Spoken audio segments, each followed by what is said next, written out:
Generasi muda di Palembang didorong untuk terus melestarikan bahasa daerah. Momentum bulan Ramadan dimanfaatkan untuk menumbuhkan kecintaan terhadap budaya lokal. Salah satunya melalui perlombaan bahasa Palembang.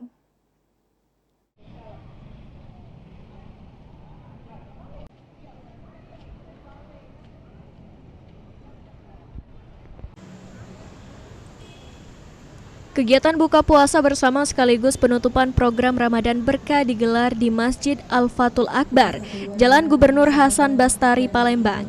Kegiatan ini menjadi penutup rangkaian perlombaan yang digelar selama bulan Ramadan.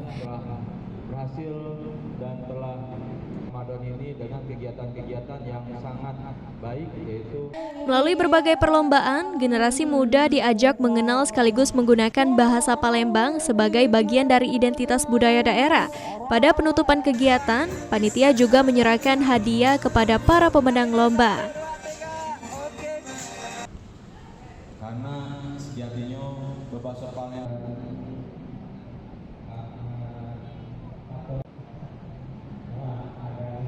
itu bukan mantu dulu. Ketua Persatuan Zuriat Masagus Masayu Palembang Darussalam, Syaiful Padli mengatakan, saat ini bahasa Palembang telah menjadi muatan lokal di tingkat sekolah dasar. Kedepan diharapkan pembelajaran bahasa Palembang juga dapat diterapkan di tingkat sekolah menengah pertama dengan penambahan kelas maupun materi pembelajaran. Satunya bebaso. Nah, kita kepengen muatan lokal yang ada di kota Palembang ini ditambah. Tidak hanya sampai SD, ya, SMP, ya, juga kelasnya juga harus ditambah. Sehingga kelas 1, kelas 2, 1, 2, 3 belum kan? Nah, artinya ke depan semakin banyak anak-anak yang bisa berbahasa Palembang. Ya, kalau di luar Palembang ini sudah ada rutin ya muatan lokalnya. Nah, ini harus kita mulai. Lalu yang berikutnya kita berharap bahwa kegiatan ini bangkitkan rasa bangga terhadap sebagai wong Palembang, tapi juga membuat mereka paham tentang. Sementara itu, staf ahli Wali Kota Palembang, Sadrudin Hajar menyampaikan dukungan pemerintah kota terhadap upaya pelestarian bahasa daerah.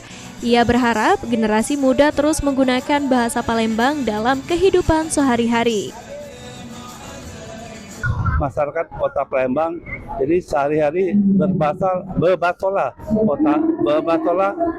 Palembang, jangan bahasa Jakarta, bahasa mana, bahasa Palembang. Contohnya yang pantun tadi jawabnya akor, bukan cakep. Kalau cakep kan bahasa implementasi. Ya, akor ini. Meningkatkan budaya kita baik ya, kan ya. Bangga atas kebudayaan kita dan bangga atas bahasa kita, bahasa Palembang. Melalui kegiatan ini, bahasa Palembang diharapkan tidak hanya dipelajari di sekolah, tetapi juga tetap digunakan oleh generasi muda sebagai bagian dari warisan budaya Palembang. Muhammad Aidil, PAL TV.